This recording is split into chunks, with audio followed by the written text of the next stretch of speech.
Estamos en comunicación con Axel Kicillof, ministro de Economía, uno de los responsables también de esta resolución. Axel, muchas gracias por habernos atendido.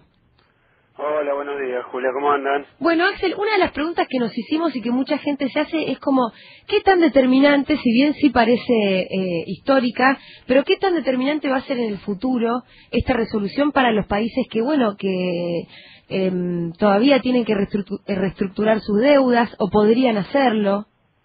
Mira, no, absolutamente determinante en el siguiente sentido. El sistema financiero internacional, por ponerle un nombre a lo que significa todo lo que son las instituciones privadas, pero también los organismos multilaterales, los países que piden prestado. El sistema financiero internacional fue obviamente el causante de la crisis económica que vive el mundo hoy.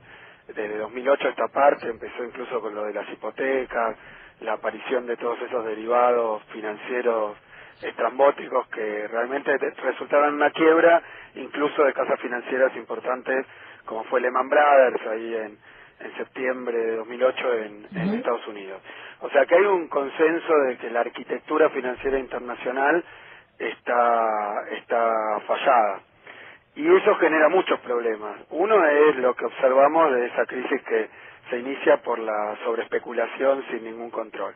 Pero otra parte de los problemas de la arquitectura financiera internacional indudablemente es el problema de los default y las deudas soberanas y las reestructuraciones. Las tres cosas digo porque el primer paso es que los países se endeudan muy por encima de sus posibilidades de repago. Eso es lo que pasó en la Argentina, que estalló en 2001. La verdad que uno puede mirarlo de los dos lados. Por un lado, los gobiernos neoliberales, que tomaron deuda sin ningún freno a tasas absolutamente astronómicas. Por otro lado, los que les prestaron, porque, digamos, está el hambre y la gana de comer, que genera un sobreendeudamiento que hace que los países finalmente no puedan pagar sus deudas. Fuera de que, además, toda esa plata, esa camionada de plata que les presta, se usa absolutamente para nada que ver con el desarrollo de los países, con el crecimiento, con la mejora de las condiciones de vida de la gente. Es decir, que hay un sistema que es muy perverso porque parece haber una confluencia de intereses entre los países que toman un montón de dinero y no lo usan para las necesidades de los pueblos y los que se los prestan. Y eso después hace eclosión en los default. Cuando llega el default aparece un problema nuevo, que es cómo reestructurar. Dicho de otra manera, quién paga los platos rotos y quién pone la gotita para arreglar todos los platos rotos y hacer algo parecido a una vajilla de nuevo. Ese es el sistema de reestructuración de deuda soberana. Todo eso anda mal.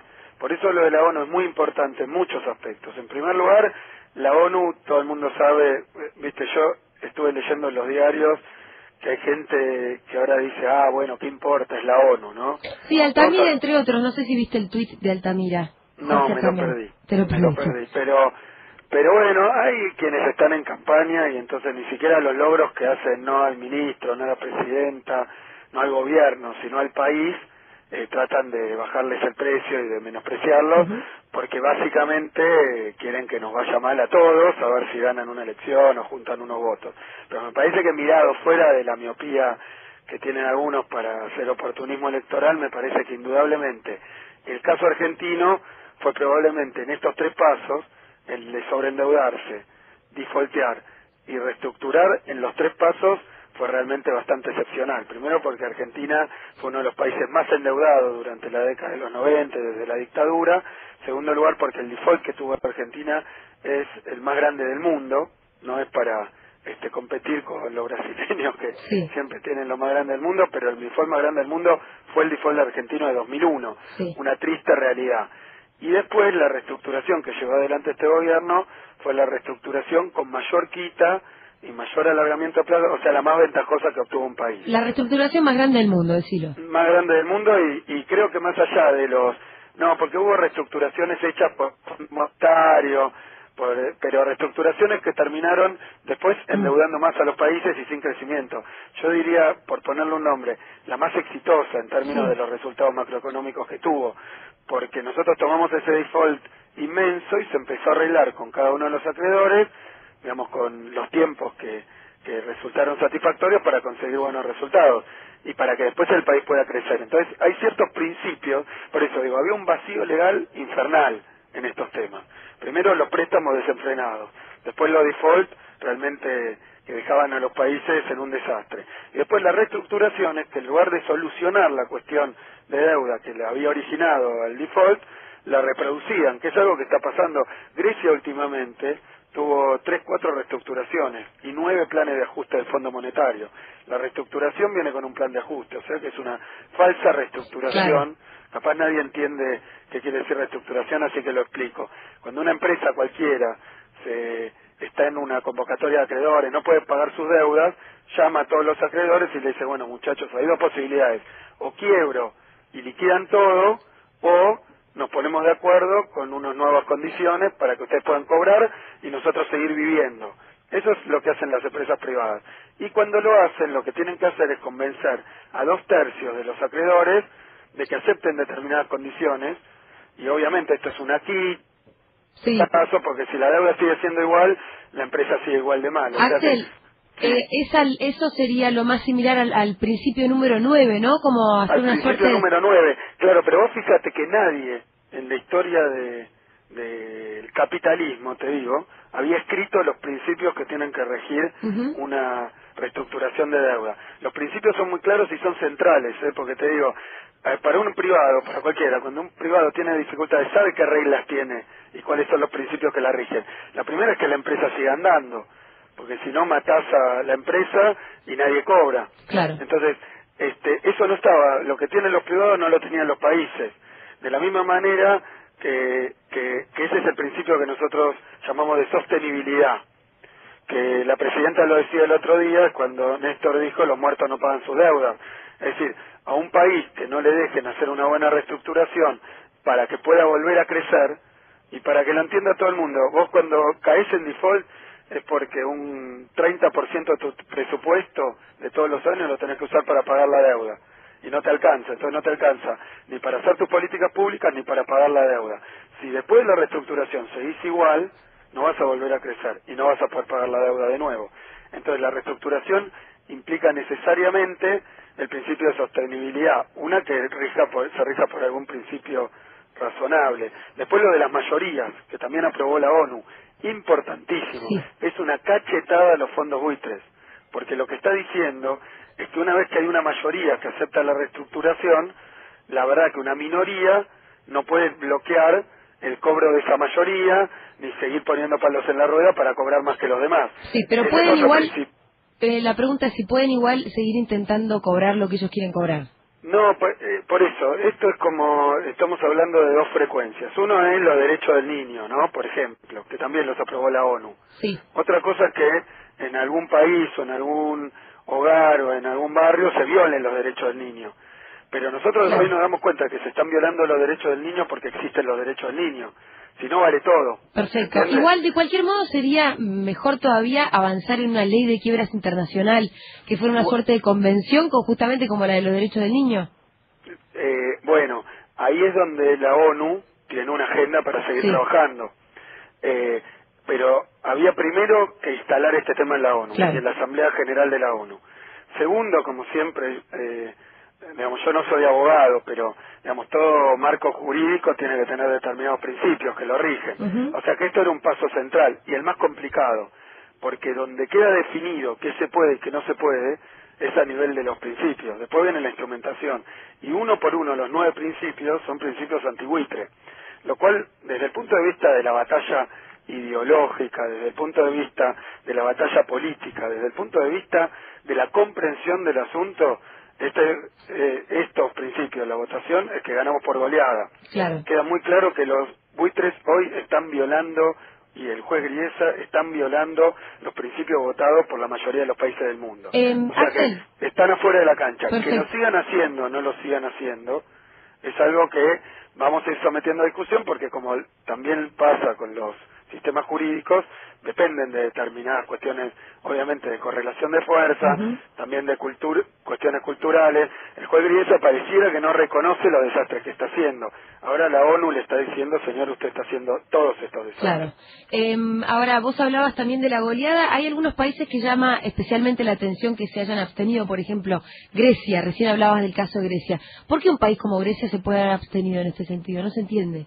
No, lo que ellos han dicho, porque la verdad que fue un trabajo muy arduo de nuestra diplomacia, de lo que fue el trabajo del canciller y su equipo de Cancillería, el equipo económico de la Cancillería y el equipo económico del Ministerio, que es el que le hizo el contenido, digamos, pero después hubo muchas intervenciones, discusiones donde participó el equipo económico y Cancillería, también nuestra embajadora allá en la ONU, Marita Percival, es decir, hubo un trabajo muy intenso para ir persuadiendo y convenciendo, sobre todo porque se consiguieron más votos que la votación que hace un año le daba origen a esa discusión. Y después, lo que uno encuentra es que en la ONU también, por eso nosotros el principal apoyo que tenemos ahí es el grupo de los países en vía de desarrollo, el G77, que en realidad son más de 100 países, más China, que esos son los países, digamos, que están del otro lado de los países desarrollados. Después hubo un voto que tiene mucho que ver con el bloque que hegemoniza obviamente Estados Unidos, que incluye, o no, pero que está muy aledaño al bloque de la Unión Europea, que también tiene en su cabeza obviamente una potencia como es Alemania, que también, y yo diría que hay una primera división entre los que votaron en contra y los que votaron a favor, que uno diría a priori que son deudores y acreedores, ¿no? Porque los países que son más poderosos, más ricos y que siempre prestan, probablemente podrían estar pensando que mejor que no haya reglas y entonces que le paguen a toda costa. Claro.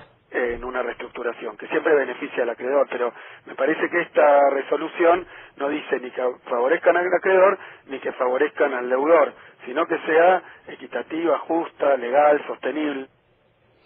Entonces hay un montón de países que antes votaron en contra, que estaban dudando, pero que por pertenecer, por ejemplo, a la Unión Europea, en las Naciones Unidas suelen votar en bloque. Acá también se rompió el bloque de la Unión Europea, porque tampoco votó en contra la Unión Europea a pesar del voto de Alemania. Entonces yo lo vería más bien al revés. Hay países que evidentemente que haya reglas claras en esto los beneficia mucho porque están sobreendeudados y porque están con dificultades permanentes. Pero así todo, la abstención para nosotros es una buena noticia porque es que el intento que hubo, y esto es concreto y material, el intento que hubo de volcar hacia la negativa a muchos países que terminaron en la abstención, fracasó. Axel, te saluda Darío Baño. Hoy hay en el diario La Nación una nota extensa en tapa sobre el tema subsidios, donde en base a un análisis de la consultora CIPEC, dice que en el peor escenario, si se sacaran todos los subsidios a partir del año que viene, crecerían las tarifas un 300%. ¿Eso sería así?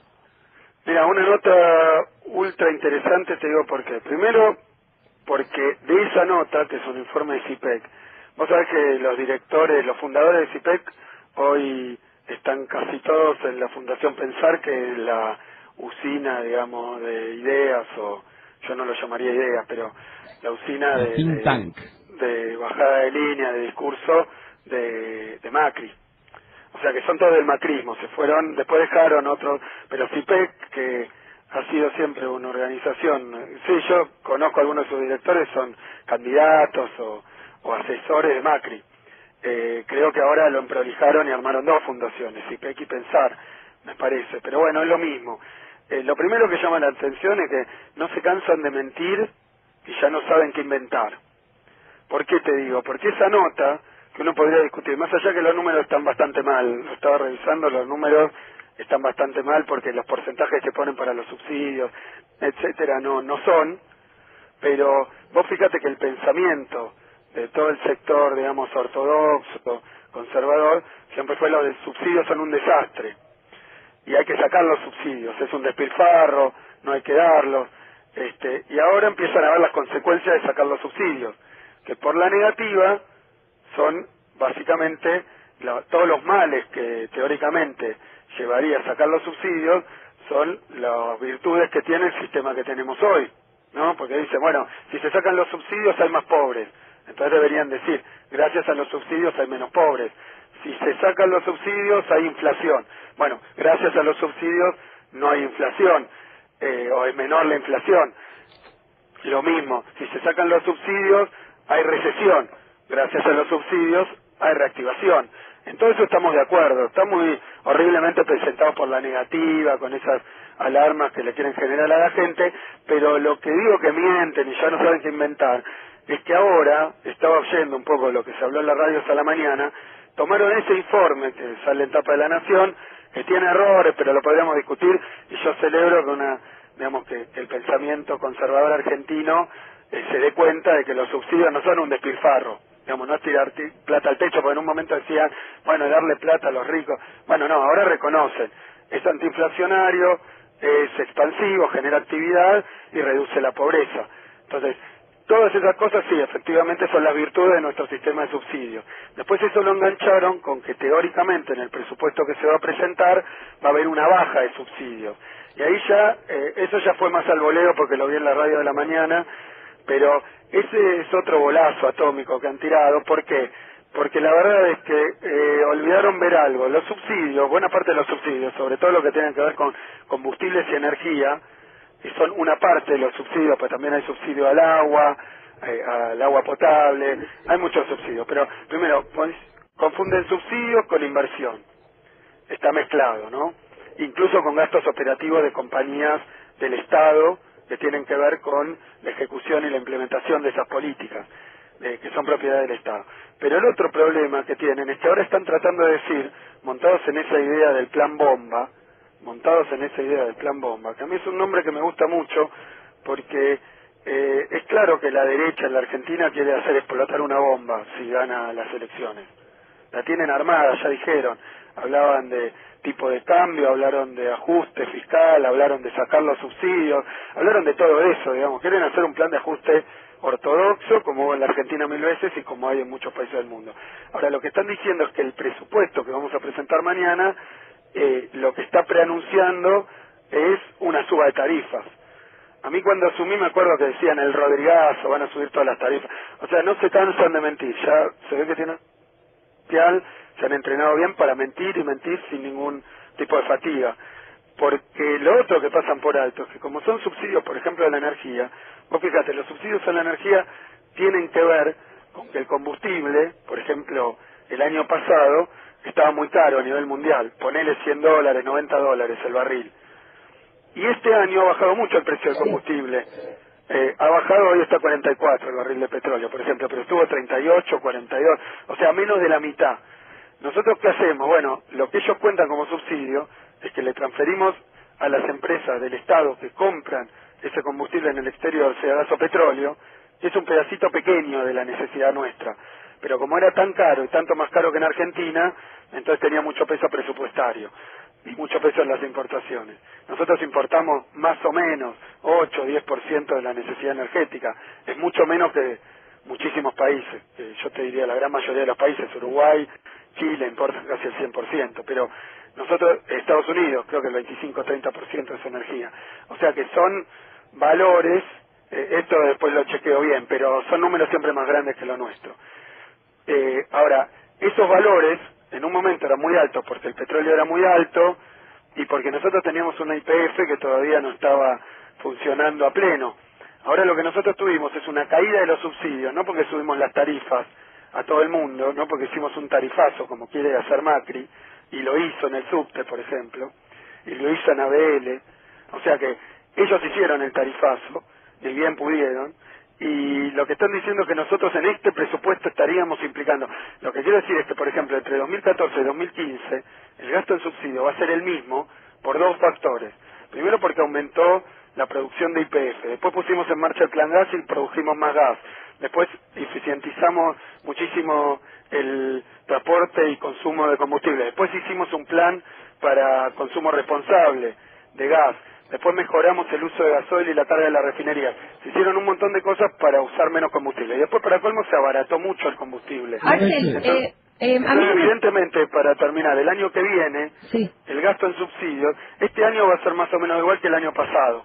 Mirá, ¿y el año que nominales. viene, entonces, cómo va a ser? Y nuestra proyección es que si siguen estos precios de los combustibles y sigue mejorando la producción interna y sigue mejorando el abastecimiento, es decir, y los programas que hemos puesto en marcha para mejorar la producción privada, pública de gas y petróleo y para mejorar el consumo y hacerlo más racional, evidentemente vamos a ir más o menos en los mismos niveles. ¿Qué es lo que pasó entre el año pasado y este? Cuando yo presenté el presupuesto del año pasado, el mismo nivel de subsidios que el año anterior, perdón, de este año, y tenía el mismo nivel de subsidio del año anterior, dijo, tarifazo. Ese tarifazo no está, eso es lo que quieren hacer ellos. ¿Qué va a pasar con las tarifas el sí. año que viene, entonces, en definitiva? No, yo lo que digo es que estamos presentando mañana un presupuesto, así lo indica la ley, lo vamos a hacer en tiempo y forma, el Parlamento. La verdad que si viene un gobierno que piensa distinto, o una composición del Parlamento que piensa distinto, puede cambiar la ley de presupuesto. Después de todo es una ley.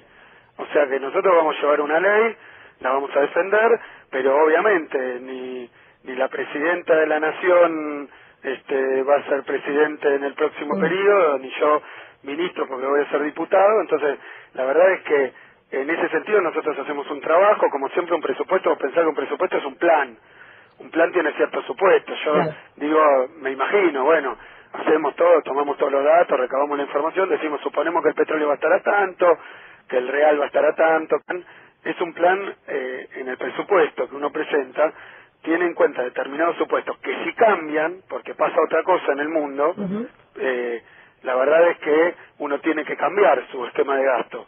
Algo como esto, te doy ejemplo, nosotros hemos lanzado muchos programas como el plan Precios Cuidados, el plan Procrear, el plan Progresar, el plan Renovate para electrodomésticos, el plan Hogar para garrafas, todos planes que no estaban en el presupuesto, pero tuvieron que ver con una coyuntura internacional. Sí, y medidas anticíclicas. Pero Axel, considerando todo esto que vos explicás sobre el presupuesto y la lógica política del presupuesto y demás, que aparte se trata de un presupuesto, ¿no? Finalmente, entonces, ¿qué pasaría con las tarifas? No, nosotros entendemos que si tienen razón los informes de incluso centros de estudios que no se caracterizan mucho por tener la misma orientación que tiene el gobierno, pero si ellos dicen que quitar los subsidios genera recesión, que quitar los subsidios genera inflación y quitar los subsidios genera pobreza, eso quiere decir que es obvio lo que te estoy diciendo. Si suben las tarifas de luz, pero las tarifas de transporte, el precio de la energía y también para la industria, por eso no luz, la energía para la industria, todo eso, si sube su precio violentamente, como hizo Macri con el subte, y genera lo que pasó con Macri en el subte, que la gente se movió al colectivo, porque el tipo aumentó el subte muchísimo. Entonces, si se sacaran todos los subsidios, ¿cuánto subirían las tarifas más o menos? Y bueno, hay que ver rubro por rubro, pero sí puede ser 300, 400, 600%, 500%. O sea, alguien que paga 100 pesos cada 2 meses pagaría... Bueno, pero eso es complicado, porque también hay otro error grave en el informe, que es que nosotros, la energía que la genera el Estado Nacional, también privado, digamos, pero la produce el Estado Nacional porque lo hacemos a través de Camesa, fijamos un costo de la energía que es igual para todas las provincias, por ejemplo, pero cada provincia elige el precio de la energía a través de la distribución. Es decir, que aún las provincias que tienen tarifas energéticas, que la luz sale muy cara, ellos reciben también el subsidio nacional. Lo que pasa es que deciden cobrar muy caro. Es la misma tarifa que recibe en el AMBA de Sur y de Nor, que no decide cobrar muy caro. Entonces, hay muchos errores, pero independientemente de eso, lo que a mí me parece, este gobierno siempre lo han acusado de dos cosas, de un despilfarro porque no sube las tarifas, y después cuando hay cualquier tipo de medida tarifaria que siempre han estado apuntadas a cobrarle más al que más tiene y generar consumo racional, pero que no son fáciles a veces de implementar y generar... Bueno, ahí es un escándalo, o sea que...